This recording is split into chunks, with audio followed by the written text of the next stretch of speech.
Hello friends, welcome to Devanshika stories world. ఇప్పుడు మీరు వినబోతుంది మన్మథ స్టోరీలోని 38వ భాగం. ఇక్కడ సిద్ధు రూమ్లోకి వచ్చిన రోషిని, అబ్బా ఇప్పుడు ఊపిరాడినట్టుగా ఉంది. ఇకపై సిద్ధు రూమ్నే నా రూమ్. సో ఈ రూమ్లో నేను ఉండటానికి ఎవరి పర్మిషన్ అవసరం లేదు. నా ఇష్టం వచ్చినట్టు ఉండొచ్చు అంటూ సిద్ధు బెడ్ మీద పడిపోయి చాలా రోజుల తర్వాత ప్రశాంతంగా అనిపిస్తుంది. ఇక సిద్ధు నా చేయి జారిపోకముందే పెళ్లి చేసుకోవాలి. ఇన్ని రోజులు ఏదేదో ఊహించుకుంటూ సైలెంట్గా ఉన్నాను, కానీ ఇక సైలెంట్గా ఉంటే పనులు కావు. ఇంకా చెప్పాలంటే సిద్ధు దూరం అయ్యేలా ఉన్నాడు. అదే కానీ జరిగిందనుకో, ఇంకేమీ లేదు. నేను ఇంతవరకు చేసిందంతా బూడిదలో పోసిన పన్నీరు అవుతుంది. అలా జరగకూడదు అంటే ఎంత త్వరగా వీలైతే అంత త్వరగా సిద్ధుతో నా పెళ్లి అయిపోవాలి. అది కూడా రిజిస్టర్ మ్యారేజ్‌తో సహా అన్నీ పక్కాగా ఉంటేనే నేనేదైనా చేయగలను. ఆ సాధ్విల మెడలో 3 ముళ్ళు వేయించుకొని ఏ ఆధారం లేకుండా మౌనంగా తన భర్త అని చెప్పుకుంటూ తిరగలేను కదా అని వెటకారంగా అనుకుంటూ ఈ సాధ్వితో గట్టిగా మాట్లాడి పంపించేయాలి. ఇది నిజంగానే ప్రెగ్నెంట్ అనుకో, బెటర్. నా సిద్ధు దగ్గరికి రాకుండానే బయటికి గెంటేస్తాను, సరిపోతుంది. అసలు దీంతో నాకేం సంబంధం అని విసుగ్గా అనుకుంటూ రోషిని వెలిగిపోతున్న మొహంతో, ఇలా అయితే సిద్ధు గండం కూడా పోతుంది. నేను సూపర్గా ఎంజాయ్ చేయొచ్చు నా లైఫ్ని అని హుషారుగా అనుకుని సాధ్వి కోసం బయటికి వచ్చింది రోషిని. ఇక్కడ సాధ్వి కింద చిన్న రూమ్‌లో ఉండటంతో డైరెక్ట్‌గా రూమ్‌లోకి వచ్చేసింది రోషిని. అక్కడ చిన్న సాధ్వి ఒడిలో పడుకొని కనిపించటంతో, నీతో మాట్లాడాలి, బయటికి రా అని యాటిట్యూడ్‌గా పిలిచింది. సాధ్వి చిన్న వైపు చూస్తే చిన్న సాధ్వి చేతిని పట్టుకొని వెళ్ళొద్దు అన్నట్టు తల అడ్డంగా ఊపాడు. అది చూసి సాధ్వి, సారీ మేడం, ఇప్పుడు రాలేను. కొంచెం టైం ఇవ్వండి, వస్తాను. నా తమ్ముడిని నిద్రపుచ్చాక అని చెప్పింది. రోషిని ఆ మాటకి కోపంగా, నాకే ఎదురు తిరగాలని ట్రై చేయకు సాధ్వి. నిన్ను ఈ ఇంట్లోకి తీసుకువచ్చిందే నేను. నేనే కానీ లేకపోయి ఉంటే నీ పరిస్థితి ఏంటో మర్చిపోకు. ప్రాణభిక్ష పెట్టాను నీ తమ్ముడికి. అది మర్చిపోయి ప్రవర్తిస్తే నీకే ప్రాబ్లం అవుతుంది. ఇదంతా నా సామ్రాజ్యం. పొరపాటున నా మాట మీరు ఏదైనా చెయ్యాలి, నాకు ఎదురు తిరగాలి అనుకుంటే ప్రాణాల మీద ఆశ వదులుకోవాల్సి వస్తుంది. నువ్వే కాదు, నీ తమ్ముడు కూడా. గుర్తుంచుకో అని అంటున్నప్పుడే పద్మగారు లోపలికి వచ్చి, ఏం జరుగుతుంది ఇక్కడ అని సీరియస్‌గా అడిగారు. ఆవిడని చూడగానే ఫేస్ ఎక్స్‌ప్రెషన్ మార్చేసిన రోషిని, ఏమీ లేదు అత్తయ్య. జస్ట్ సాధ్వితో నార్మల్‌గా మాట్లాడదామని వచ్చాను.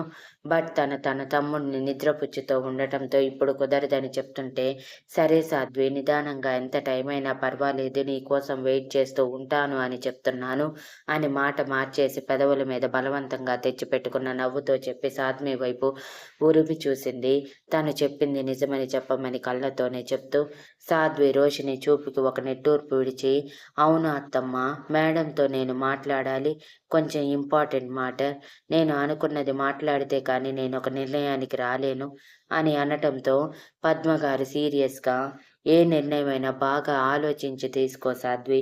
ఇంత దూరం వచ్చాక వెనకడుగు వేయాలి అనుకుంటే అది నీ జీవితాన్ని మరో రకంగా మార్చేస్తుంది, గుర్తుంచుకో అని సీరియస్‌గా చెప్పి రోషినితో, నువ్విక నీ ఫ్లాట్‌కి వెళ్ళవా? ఇక్కడే ఉన్నావు అని కోపంగా అడుగుతుంటే, అసలు మీకేమైంది ఆంటీ? సాధ్విని ఎందుకు తీసుకువచ్చామో మర్చిపోయారా? ఇప్పుడు తన వైపు ఎందుకు మాట్లాడుతున్నారు మీరు?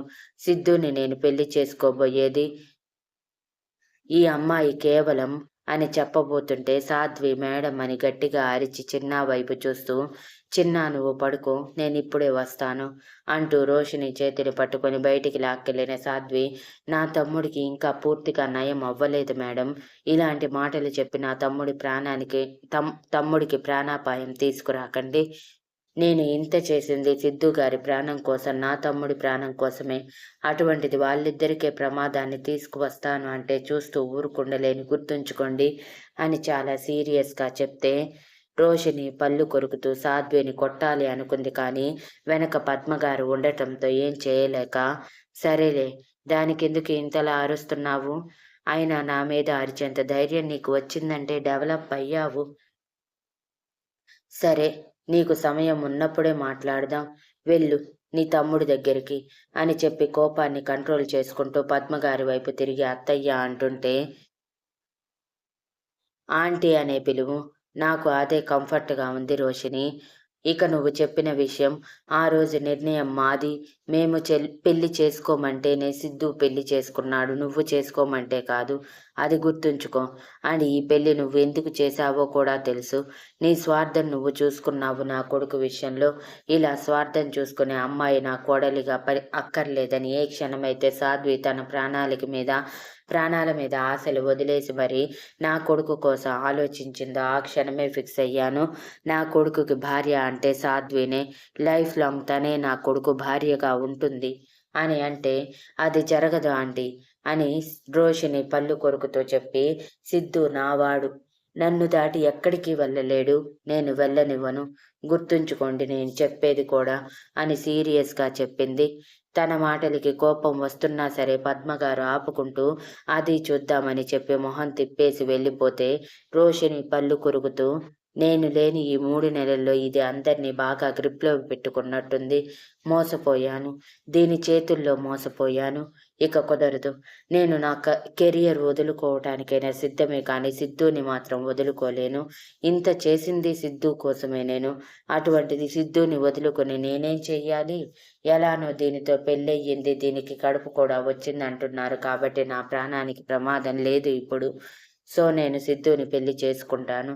సిద్ధు రాగానే ఈ మ్యాటర్ గురించి మాట్లాడేస్తాను అని కోపంగా అనుకుని సిద్ధు రూమ్‌కి వెళ్ళిపోయింది. ఇక సాధ్వి రోషిని బిహేవియర్ చూసి, పైగా సిద్ధు కూడా రోషినిని ఏమనకపోవటం, తనని మౌనంగా ఇంట్లోకి వెళ్ళమనటం, చివరిగా సిద్ధు చూసిన చూపుని గుర్తు చేసుకుంటూ, ఎలా సిద్ధు గారితో మాట్లాడాలి నేను? ఇప్పుడు ఆఫీస్‌కి వెళ్దామా? ఆఫ్టర్‌నూన్ లంచ్ తీసుకొని, లేదంటే ఇంటికి వచ్చాక మాట్లాడదామా? లేదులే ఇంటికి వచ్చాకే మాట్లాడతాను ఏదైనా సరే. అనవసరంగా ఆఫీస్‌కి వెళ్లి గొడవ పడటం ఎందుకు? నేను నార్మల్‌గా మాట్లాడిన సిద్ధు గారికి కోపం వస్తే అది గొడవగా మారుతుంది. అంత రిస్క్ తీసుకోలేను నేను. ఒక్క 4 గంటలు వెయిట్ చేస్తే సిద్ధు గారు ఇంటికి వస్తారు కదా! అప్పుడు మాట్లాడుతాను అని అనుకుంది. అలా చిన్నాని నిద్రపుచ్చి పద్మగారి బలవంతం మీద భోజనం చేశాక సిద్ధు కోసం వెయిట్ చేస్తూ కూర్చుంది సాధ్వి. అనుకున్నట్టుగా సాయంత్రం 6 గంటల సమయంలో ముందుగా సిద్ధు ఇంటికి రావటమే, ఎవరినీ పట్టించుకోకుండా తన రూమ్‌కి వెళ్ళిపోయాడు డైరెక్ట్‌గా. వెళ్ళిన తనకి అప్పుడే ఫ్రెష్ అయ్యి వాష్‌రూమ్ నుంచి బయటికి వచ్చిన రోషిని కనిపించింది. రోషినిని తన రూమ్‌లో చూసి మొహం చిట్లించిన సిద్ధు, "నువ్వేంటి నా రూమ్‌లో? అసలు నా రూమ్‌లో నీకేం పని ఉందని ఇక్కడ ఉన్నావు?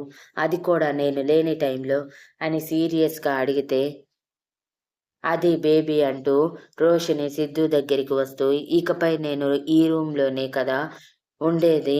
మనం త్వరలో పెళ్లి చేసుకోబోతున్నాం కదా! సో రూమ్ షేర్ చేసుకుంటే తప్పేముంది?" అని హస్కీ వాయిస్‌లో అడిగింది. "వాట్? నువ్వు ఈ రూమ్‌లో ఉంటావా? అది కూడా నా పర్మిషన్ లేకుండా. నీకేం హక్కు ఉందని ఇలా అంటున్నావు? పెళ్లి చేసుకున్న సాధ్వినే ఇంతవరకు నా రూమ్‌లోకి నా పర్మిషన్ లేకుండా ఉన్నది లేదు. నువ్వు ఉండాలని అనుకుంటున్నావా? మర్యాదగా బయటికి వెళ్ళు రోషిని. ఇప్పటికే చాలా తిక్కలో ఉన్నాను. ఆ తిక్కని పెంచకు" అని చాలా సీరియస్‌గా చెప్పాడు సిద్ధు. ఇదంతా బయట నిలబడి చూస్తున్న సాధ్వి పెదవుల మీద చిన్న చిరునవ్వు వచ్చింది. సిద్ధు మొహంలో చిరాకు చూసి, అది కూడా రోషిని కోసం చూసి, బేబీ అంటూ రోషిని ఏడుపు మొహం పెడుతుంటే, రోషిని రెక్క పట్టుకొని తీసుకువచ్చిన సిద్ధు డోర్ బయట వదిలి సాధ్వి వైపు చాలా చాలా సీరియస్‌గా చూస్తూ రోషినితో, "నా పర్మిషన్ లేకుండా నా రూమ్‌లోకి రాకు రోషిని. ఇంతకు ముందే నిన్ను నా రూమ్‌లోకి రానివ్వని నేను, ఇప్పుడు నేను లేకుండా నువ్వు నా రూమ్‌లో ఉంటే సైలెంట్‌గా ఉంటానని ఎలా అనుకున్నావు? నీకు ఆల్రెడీ ఇక్కడ ఒక గెస్ట్ రూమ్ ఉంది. అది మర్చిపోకు. ఆ రూమ్‌లోకి పోయి ఉండు" అని చెప్పి సాధ్వితో, "నువ్వేంటి ఇక్కడ?" అని అడిగాడు. సిద్ధు కోపం చూసి భయపడుతున్న సాధ్వి, "మీతో మీతో మాట్లాడాలండి" అని అనగానే సిద్ధు సాధ్వి చేతిని పట్టుకొని లోపలికి లాగి డోర్ క్లోజ్ చేస్తే, రోషిని కప్పలా నోరు తెరిచి షాక్‌లో బిగుసుకుపోయింది. నిమిషం తర్వాత తేరుకున్న రోషిని డోర్ కొట్టబోయింది గట్టిగా. కోపంతో. కానీ సిద్ధు కోపం ఆల్రెడీ చూస్తూనే ఉండటం వలన ఇప్పుడు అనవసరంగా సిద్ధుకి కోపం పెంచటం కంటే వాళ్ళేం మాట్లాడుకుంటున్నారో వినటం మంచిది. దాని ద్వారా నేనేం చేయాలో తెలుసుకోవచ్చు అనుకుంటూ డోర్‌కి చెవిని ఆనించి వాళ్ళేం మాట్లాడుకుంటున్నారో వినటానికి ప్రయత్నం చేసింది. ఇక సిద్ధు అంత కోపంగా లోపలికి తీసుకురావటంతో సాధ్వి భయపడుతూ, ఏవండి, ముందు నేను చెప్పేది వినండి అని అంటుంటే, సిద్ధు తనని తీసుకువెళ్ళి డైరెక్ట్‌గా బాల్కనీలో ఉన్న ఉయ్యాలలో కూర్చోబెట్టి తన ముందు కింద కూర్చొని సాధ్వి ఒడిలో తల పెట్టేశాడు.